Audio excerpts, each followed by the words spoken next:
Welcome back to day 2 of Red Bull Cross Alps 2023. We start where we have left off last night, and that is with Marcus Anders, who pulled a night pass and tries to pull ahead of the Gaggle.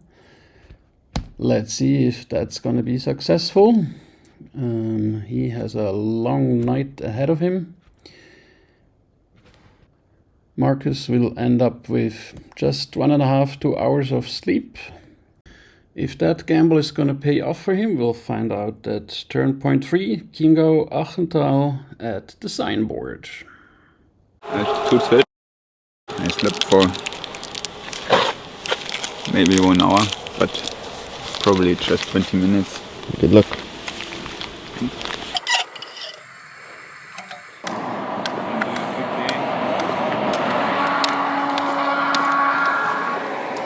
It's nice. I'm good, just enjoying another coffee. The plan is to do some Gaggle now. Oh.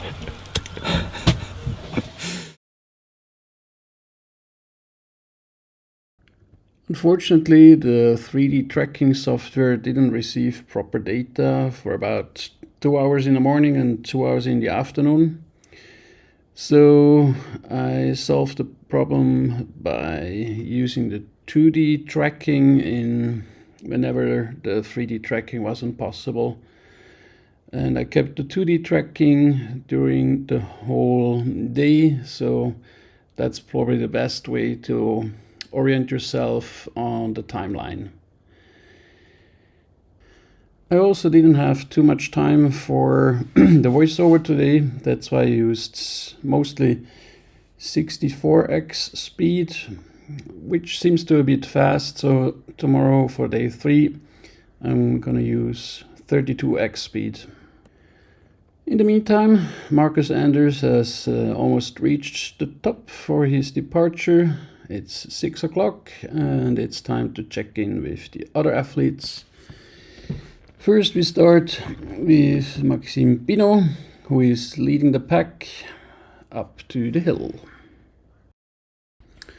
The weather forecast for the day is great. We expect amazing flying conditions, no overshooting cumulonimbus clouds, and therefore excellent conditions, which promises long flying distances today.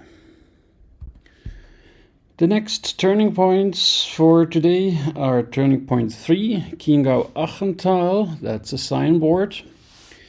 Then turn point 4, Lermoos, that's Tiroler Zugspitz Arena, another signboard.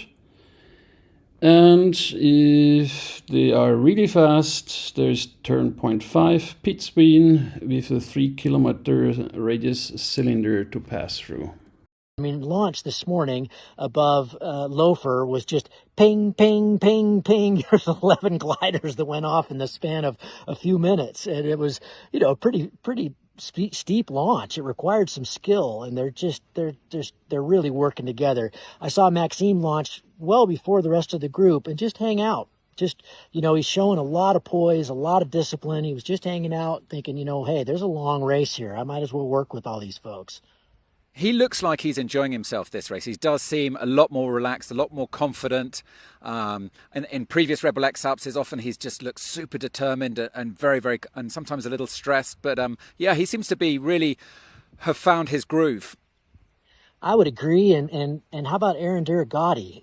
I think this really matches his style. He's all about style in his flying, the Italian stallion. And he's coming off a great Worlds, as Maxime is. And he just looks relaxed. And I walked quite a ways with him last night, and he's having fun, and he's having fun with his supporters.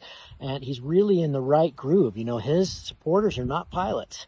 These are mountain athletes. He's making all the decisions, and he's making good decisions. He's flying well, again, flying disciplined.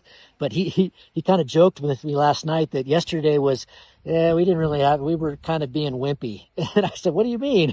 I thought you guys were doing great. And he said, we could have flown faster. But he's just, he's staying with the Gaggle. He's team flying, and there's a lot of racing left to be done.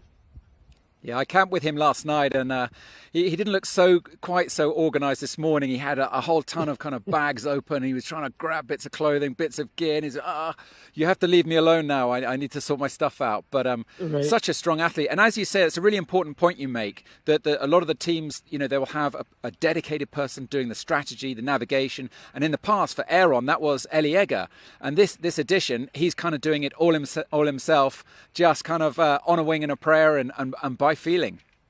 Exactly. And look at Ellie. I mean, she's really flying well. She flew all the way to turn point three, even though they were hammering into the wind in the back, and not the back of the pack, but mid pack. And she landed, and she's smiling, and she's confident. She's enjoying it, and she learned a lot from Erin in those X-Alps, and she's bringing it here. And lastly, what about Kriegel Mara? Now, I was talking to another former athlete, Tom Payne, earlier, and he was saying, in previous editions, Kriegel maybe only had one or two challenges, but this time around, this is a 15 horse race basically, and any one of them could win this Red Bull X-Alps. So it's going to be just so much harder for Kriegel to make his move. And also something Kriegel said to me was that this is not a route that lends itself to making divergent routes. It's pretty much a fixed set course.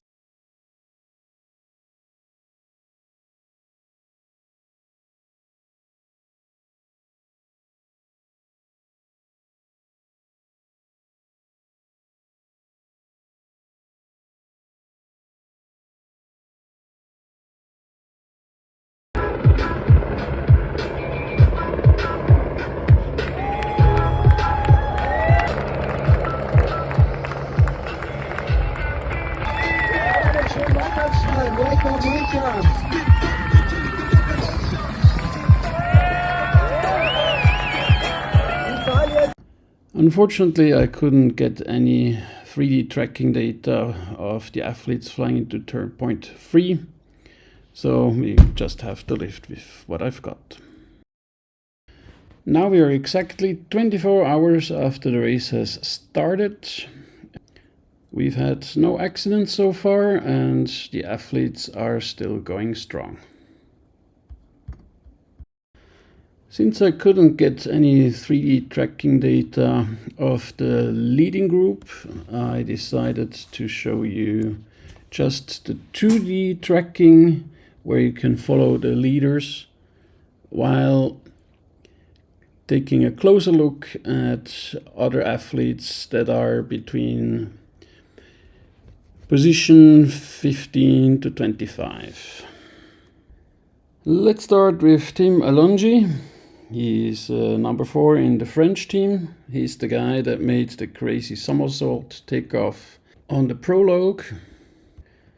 He's 32 years old, and to the question how many hours he's flying a year, he answered, "I don't count every hour I fly, otherwise I will lose my passion for flying." I like that guy. For Tim Alongi, it has been a dream for 3 years to participate in the Red Bull X-Alps, and he dedicated the last 3 years to train and be ready for it.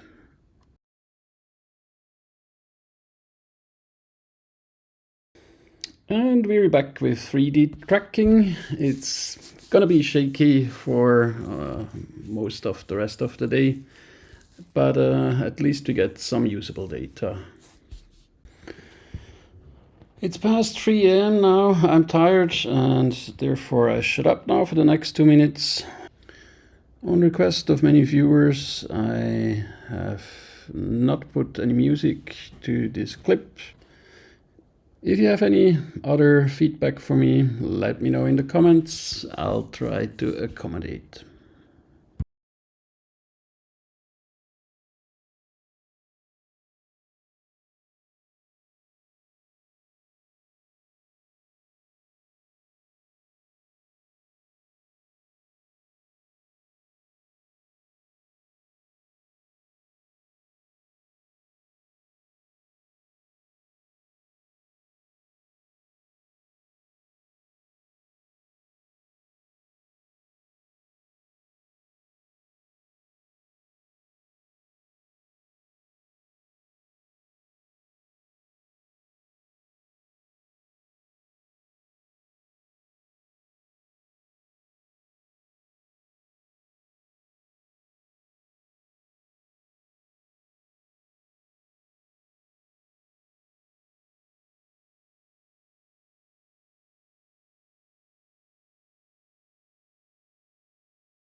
Extraordinary scenes here just as Paul Takats has landed at turn point 4 here in Lermoos in the Tiroler Zugspitze Arena, followed immediately afterwards by Aaron Duragati behind me, and now we've got Kriegel coming in to land.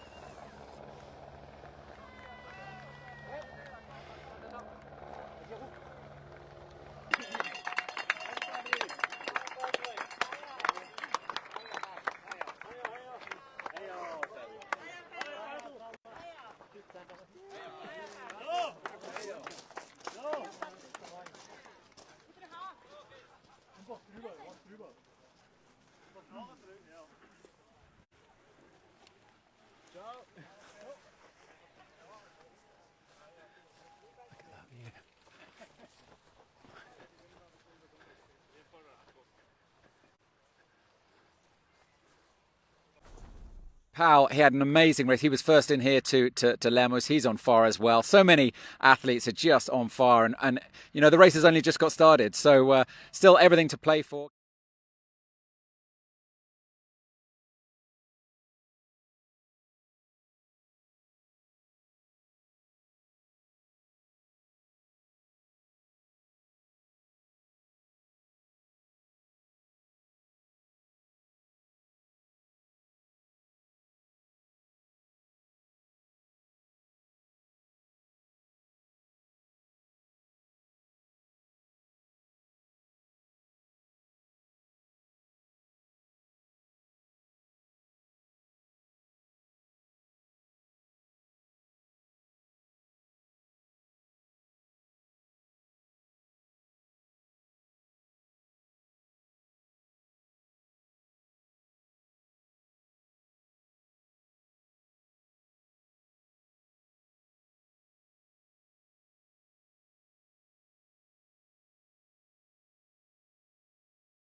Welcome to day 2 of the 2023 Red Bull X-Alps. I'm Tarquin Cooper, and this is probably one of the most extraordinary days I've ever witnessed in the last 10 years of this race at any rate. Today we've seen athletes spread out over almost 300 kilometres now. Just an extraordinary day for the leaders up front, who've gone about 230 kilometres today in the air, most of it in the air. Absolutely astounding performance from so many athletes. It's a story of the Gaggle flying together. It's a story of these new young athletes coming together and pushing forward, and this just amazing talent coming through. It's a story of amazing weather. And I caught up with Gavin McClurg, as always, to hear more about it and get his insights on the day. This is what he had to say.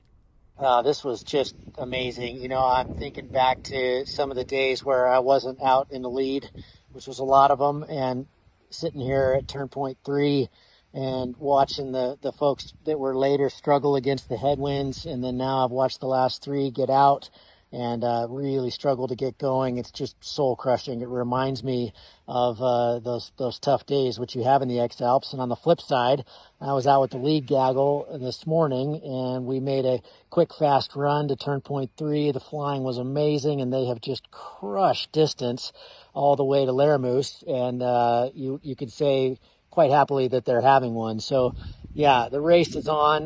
The only thing you could say at this point is that it's the Red Bull X-Alps. A lot will change, but boy, today was fast and amazing to have so many people right on top of each other. I mean, that's it, isn't it? It's the story of the Gaggle. I don't think we've ever seen a race where so many athletes are, flying wingtip to wingtip together. I mean, all the way across from Chiemgau Achental to Laramouche.